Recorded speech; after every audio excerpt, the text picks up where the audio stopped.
آگے دیکھیں اذان اور اقامت کے بارے میں 3 طرح کے طریقے فائل کے اندر مذکور ہیں.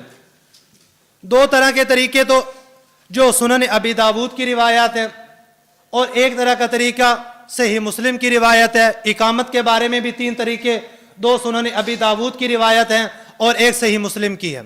بلکہ اذان کے بارے میں 3 طرح کے تو طریقے ذکر ہیں. اگر 1 طریقہ کتاب الآثار والا بھی ذکر کر لے تو 4 طرح کے طریقے آپ کو اذان و اقامت کے ملیں گے. ایک تو طریقہ وہ جو اہل سنت والجماعت کے ہاں، حنفیوں کے ہاں آج رائج ہے. نمبر 1، سب سے پہلے 4 طرح کے الفاظ یعنی تکبیرات 4 مرتبہ کہی جائیں گی. پھر اس کے بعد شہادتین 4 مرتبہ کہی جائے گی، 4 اور 4 8 ہو گئے. اس کے بعد 4 مرتبہ حی علی الطاعین کہی جائے گی، 12 ہو گئے. پھر اس کے بعد 2 مرتبہ تکبیر کہی جائے گی، 14 ہو گئے. پھر اس کے بعد تحلیل لا الہ الا اللہ کہا جائے گا. تو یہ 15 طرح کے الفاظ جو اہل سنت والجماعت احناف کے ہاں رائج ہے یہ ہے. دوسرا جو عام طور پر ترجیح وغیرہ کہتے ہیں کہ ترجیح دینا، اس کے اندر شروع کے اندر تکبیر بھی وہی ہے 4 طرح کے الفاظ. اس کے بعد جو شہادتین ہے پہلی مرتبہ تھوڑی پست آواز سے کہے جائیں گے، اشہد ان لا الہ الا اللہ اور اشہد ان محمد رسول اللہ. یہ جو 2 کلمات ہے پہلے تھوڑی سی پست آواز سے، پھر اس کے بعد بآواز بلند کہے جائیں گے جو حضرت ابو محذورہ رضی اللہ تعالی عنہ کی دلیل تھی. تو وہ طریقہ ہے. تیسرا طریقہ کہ شروع کے اندر جو تکبیر ہے وہ 2 مرتبہ، باقی شہادتین 8 مرتبہ ہوگی. تو اس اعتبار سے یہ کلمات 17 بنیں گے. پہلے 15، دوسری جو روایت ہے اس کے مطابق 19 اور تیسری جو روایت ہے اس کے مطابق 17 بنیں گے. اور اقامت کے کلمات اہل سنت والجماعت احناف کے ہاں وہی ہیں جو اذان کا طریقہ صرف قد قامت الصلاۃ کا اضافہ کر کے اذان کے کلمات 15 ہیں اور اقامت کے کلمات 17 ہو جائیں گے. دوسرا طریقہ جو سنن ابی داود کی روایت کے اندر ہے کہ ہر کلمہ کو علیحدہ علیحدہ اکیرا اکیرا کہا جائے، ایک ایک کہا جائے. اللہ اکبر 4 مرتبہ، اس کو صرف 2 مرتبہ کہہ لیا جائے. اشہد ان لا الہ الا اللہ کو 1 مرتبہ، اشہد ان محمد رسول اللہ کو 1 مرتبہ. اس کے بعد حی علی الصلاۃ کو 1 مرتبہ. اس کے بعد حی علی الفلاح کو 1 مرتبہ. صرف قد قامت الصلاۃ کو 2 مرتبہ کہا جائے. تو اس اعتبار سے اقامت کے کلمات 11 بنیں گے. اور تیسرا طریقہ جو صحیح مسلم کے اندر ذکر کیا گیا اس کے اندر قد قامت الصلاۃ کو بھی 1 مرتبہ کہا جائے تو یہ کل کلمات 10 بنیں گے. تو اذان کے بارے میں بھی 3 طرح کی روایات اور 4 طرح کی جو آپ کو کتاب الآثار والی کہی تو 4 طرح کی ہو جائیں گی. اور اقامت کے بارے میں 3 طرح کی روایات ملیں گی. اب اہل سنت والجماعت کا موقف کیا ہے؟ جو فتاوی عالمگیری جس کو فتاوی ہندیہ بھی کہا جاتا ہے، اس کے اندر اہل سنت والجماعت کا یہی موقف جو سنن ابی داود کی روایت کے اندر ذکر کیا گیا یہی کلمات ہیں کہ اذان کے کلمات 15 ہیں اور اقامت کے کلمات 17 ہیں. اور غیر مقلدین کے ہاں اذان کے کلمات تو 15 ہی ہیں. وہ کہتے ہیں کہ جو اقامت کے کلمات ہیں یہ کم ہیں، اس کے اندر وہ تفرید کے قائل ہوئے، انہوں نے کہا یہ اکیرے اکیرے ہیں اور 11 کلمات ہیں. اہل سنت والجماعت کے ہاں جو اس فائل کے اندر ہم نے دلائل ذکر کیے ہیں وہ 12 دلائل ہیں.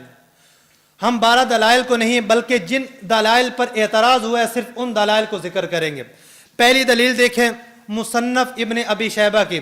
امام ابو بکر عبداللہ بن محمد بن ابی شیبہ العبسی الکوفی متوفہ 235 ہجری، یہ جو روایت ذکر کی ہے کہ ان عبداللہ بن زید جاء الى النبی صلی اللہ علیہ وسلم فقال یا رسول اللہ رأیت فی المنام کأن رجلا قام وعليه بردان أخضران على جزمة حائط فأذن مسنا وقام مسنا وقعد قعدة قال فسمع ذلك بلال فقام فأذن مسنا وقام مسنا وقعد قعدة. یہ مصنف ابن ابی شیبہ کی جو روایت ہے امام ابن ابی شیبہ ذکر کرتے ہیں. وہ فرماتے ہیں یہ روایت جہاں تک اس کی سند کی بات ہے یہ صحیح ترین روایت ہے. اس پر جو ہونے والا اشکال ہے وہ اشکال سمجھیں. اشکال یہ ہوتا ہے کہ اس کے راوی ہیں حضرت عبداللہ بن زید جو صحابی ہیں جن کے وفات ہو رہی ہے 32 ہجری کے اندر، اور اس سے جو پچھلے راوی امام شابر امام عبد الرحمن اور امام عبد الرحمن بن ابی لیلہ ہیں جو تابعی ہیں، ان کی وفات ہو رہی ہے 83 ہجری کے اندر. ایک سند کے اندر ایک صحابی ہے جس کی وفات ہو رہی ہے 32 ہجری کے اندر، ایک تابعی ہے جس کی وفات ہو رہی ہے 83 ہجری کے اندر، 32 اور 83 کے اندر بہت زیادہ فاصلہ ہے، اور جب بہت زیادہ فاصلہ ہے تو یہ سند کا اتصال نہ رہا، جب سند کا اتصال نہ رہا تو یہ سند منقطع ہوگی، جب سند منقطع ہوگی تو اس روایت کو آپ نے مستدل کے طور پر سب سے پہلی روایت کیوں کہا ہے؟ اشکال سمجھ آیا؟ حضرت عبداللہ بن زید کی وفات کب ہو رہی ہے؟ 32 ہجری کے اندر، اور امام عبد الرحمن بن ابی لیلہ کی وفات ہو رہی ہے 83 ہجری کے اندر، اور دونوں کی وفات کے اندر کافی سالوں کا فاصلہ ہے۔ جب دونوں کی وفات کے اندر کافی سالوں کا فاصلہ ہے تو سند کا اتصال نہ رہا، سند کا اتصال نہ رہا تو لہذا وہ فرماتے ہیں سند منقطع ہوگی، جب سند منقطع ہوگی تو آپ اس روایت کو مستدل کیسے بناتے ہیں؟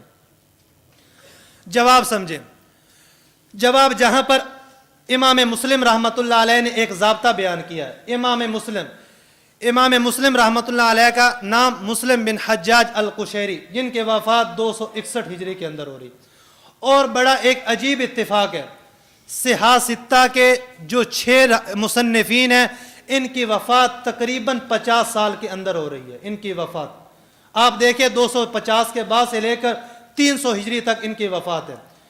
صحاح ستہ کے 6 کون سے مصنف؟ امام بخاری رحمۃ اللہ علیہ، امام مسلم رحمۃ اللہ علیہ،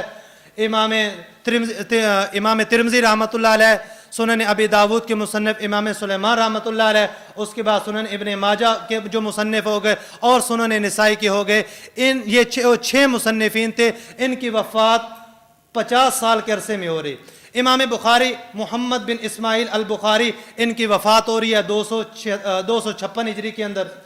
امام مسلم رحمۃ اللہ علیہ مسلم بن حجاج القشیری کی وفات ہو رہی ہے 261 ہجری کے اندر۔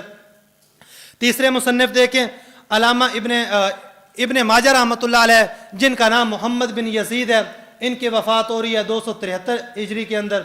چوتھے جو مصنف ہیں امام ابی داود، جن کا نام سلیمان بن اشعث السجستانی ہے، ان کی وفات ہو رہی ہے 275 ہجری کے اندر۔ اور چوتھے امام ترمذی رحمۃ اللہ علیہ، جن کا نام محمد بن عیسیٰ ہے، ان کی وفات ہو رہی ہے 289 ہجری کے اندر۔ اور آخری مصنف جن کی وفات ہو رہی ہے 303 ہجری کے اندر، وہ امام نسائی ہیں، امام عبد الرحمن احمد بن شعیب النسائی ہیں، ان کی وفات ہو رہی ہے 303 ہجری کے اندر۔ 256 سے لے لیں 303 ہجری کے اندر تو یہ تقریباً 57 یا 56 سال بنتے ہیں، تقریباً 46 یا 47 سال بنتے ہیں، 46 یا 47 سال بنتے ہیں، جس کو میں نے کہہ دیا تقریباً 50 سال بنتے ہیں۔ تو 50 سال کے عرصے میں آپ دیکھیں ان صحاح ستہ کے مصنفین کی وفات ہو رہی ہے۔ امام مسلم رحمۃ اللہ علیہ مقدمہ صحیح مسلم کے اندر ایک ضابطہ بیان کرتے ہیں، فرماتے ہیں وَجَائِزٌ مُمْكِنٌ لَهُ لِقَاؤُهُ وَالسِّمَاعُ مِنْهُ لِكَوْنِهِمَا جَمِيعًا كَانَ فِي عَصْرٍ وَاحِدٍ وَإِن لَّمْ يَأْتِ فِي خَبْرٍ قَطُّ۔ امام مسلم رحمۃ اللہ علیہ ضابطہ بیان کرتے ہیں، وہ کہتے ہیں ضابطہ یہ ہے کہ اتصال سند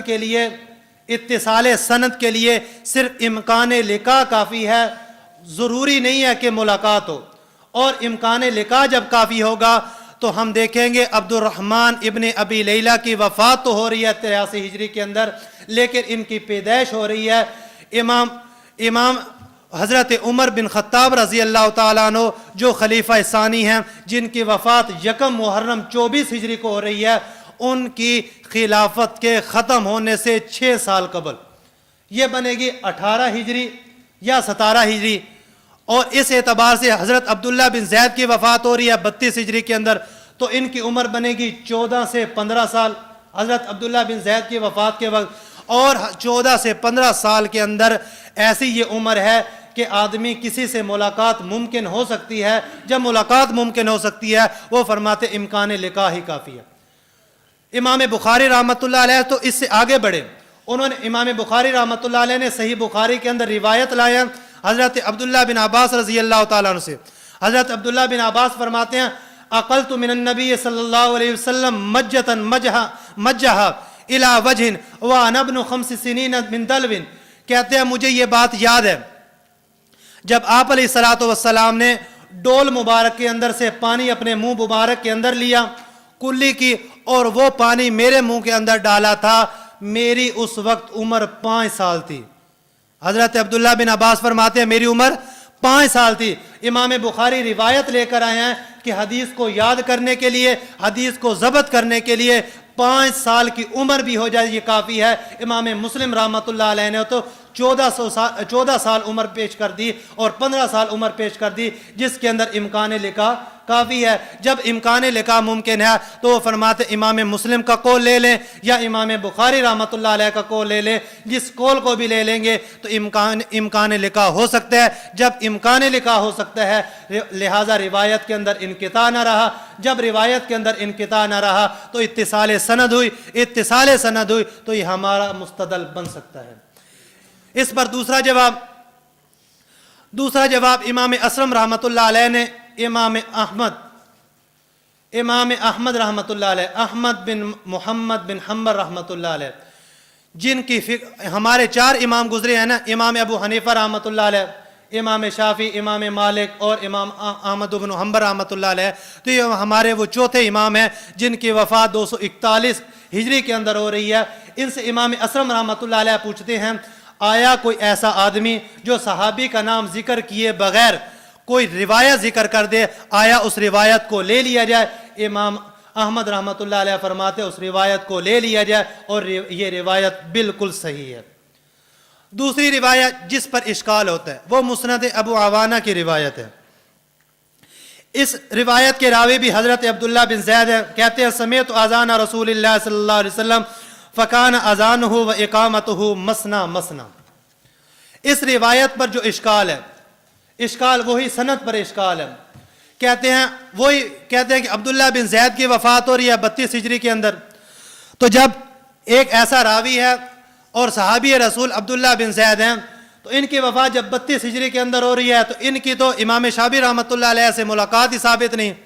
جب ملاقات ثابت نہیں ہے لہذا یہ سند منقطع ہو گئی. جب سند منقطع ہو گئی تو یہ روایت قابل قبول ہی نہیں ہے. اس روایت کو آپ نے اپنا مستدل کیسے بنایا؟ امام شافعی رحمۃ اللہ علیہ کی وفات ہو رہی ہے 104 ہجری کے اندر.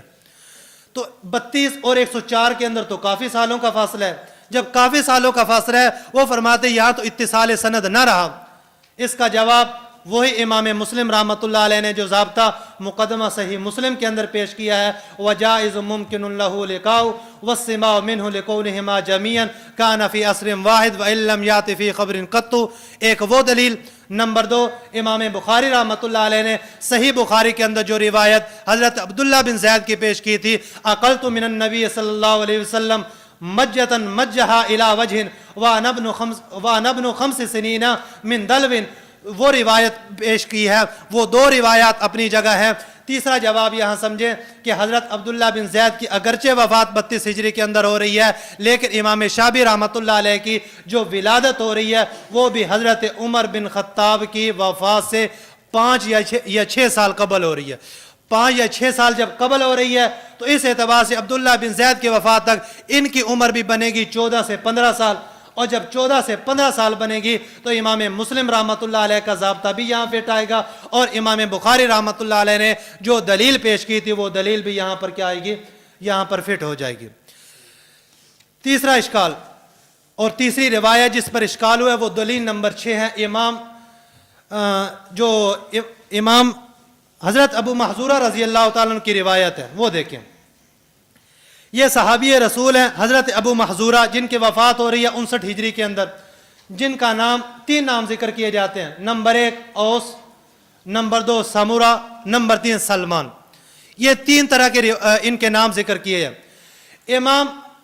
امام صاحب رحمۃ اللہ علیہ نے جتنی کی روایات ذکر کی ہیں وہ حضرت عبداللہ بن زید سے کی ہیں.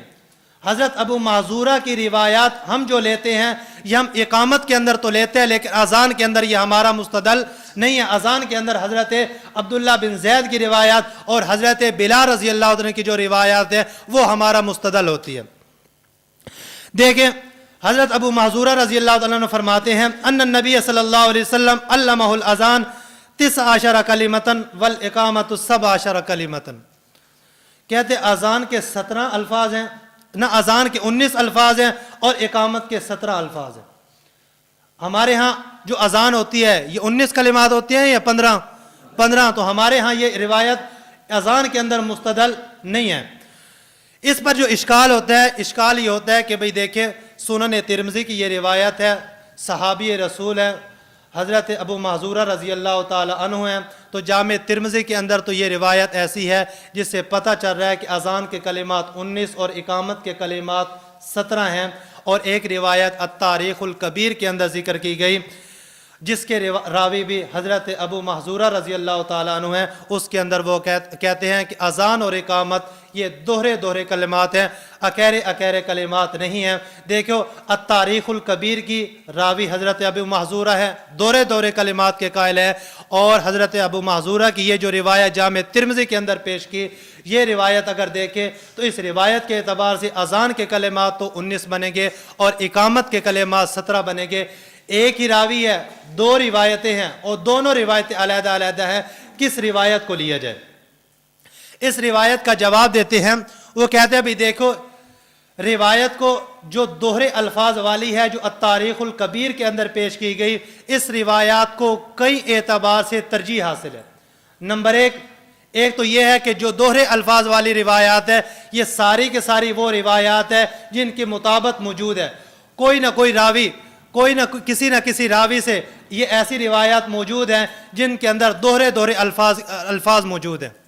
نمبر 2، اور حضرت ابو محذورہ رضی اللہ تعالیٰ کی جو روایات ہیں، اس روایات کو صحیحین کے اندر بھی ذکر کیا، وہ چاہے صحیح بخاری ہو یا چاہے صحیح مسلم کی روایات ہو، ان کے اندر بھی ذکر کیا، تو اس اعتبار سے حضرت ابو محذورہ رضی اللہ تعالیٰ عنہ کی وہ روایات جو دوہرے الفاظ والی ہے ان کو ترجیح دی جائے گی، بقیہ روایات کو ترجیح نہیں دی جائے گی۔ آخر کے اندر غیر مقلدین کے 3 روایات ہیں، 3 روایات کا خلاصہ ذکر کر دیتا ہوں کیونکہ وقت پورا ہو چکا ہے۔ ان کا جو مستدل ہے وہ کہتے ہیں کہ اذان کے کلمات دوہرے ہیں اور اقامت کے کلمات اکیرے ہیں۔ ان کا جواب سمجھ لیں، جواب یہ ہے کہ انہوں نے جتنی روایات پیش کی ہیں وہ ساری کی ساری روایات ایسی ہیں جس کو منسوخ ان کے علماء نے خود بھی مانا ہے، ٹھیک ہے۔ اور اگر امام شوکانی رحمۃ اللہ علیہ جو غیر مقلدین کے پیشوا بھی ہیں، انہوں نے ذکر کیا، امام شوکانی کہتے ہیں کہ اگر آپ حضرت ابو معذورہ رضی اللہ تعالیٰ عنہ کی روایت لے لیں تو حضرت بلال رضی اللہ تعالیٰ عنہ کی جو روایت اقامت کے بارے میں ہے، اقامت کے بارے میں حضرت بلال کی روایات کو منسوخ مان لیں اور حضرت ابو معذورہ رضی اللہ تعالیٰ عنہ کی روایت کو ناسخ مان لیں، تو ان کا جو پیشوا امام شوکانی خود کہہ رہا ہے کہ حضرت بلال کی جو اقامت والی روایات ہے اس کو آپ ناسخ مان لیں، تو ان کے گھر کی دلیل ہے، ہماری کوئی بات نہیں۔ تو یہ سارے کا سارا آپ حضرات کے سامنے میں نے کلمات اذان و اقامت کے بارے میں مختصر طور پر تعارف ذکر کر دیا۔ آخر کے اندر پھر اس فائل کا اور اس عنوان کا خلاصہ ذکر کر دیتا ہوں کہ ہم نے جو یہ فائل ذکر کی، جو عنوان ذکر کیا ہے، اس کا خلاصہ 5 چیزیں ہیں۔ نمبر 1 اذان کا معنی، نمبر 2 اذان کی حکمت، نمبر 3 اہل سنت والجماعت کا موقف اور ان کے دلائل، نمبر 4 غیر مقلدین اور اہل بدعت کا موقف اور ان کے دلائل، اور آخر کے اندر جو شبہات تھے ان کے جوابات۔ یہ 5 چیزیں اس فائل کا خلاصہ تھا، یہ 5 چیزیں یہ جو ہم نے عنوان پڑھا ہے اس کا خلاصہ تھا۔ اللہ تعالیٰ سے دعا ہے کہ ہم نے جو یہ عنوان پڑھا ہے اس پر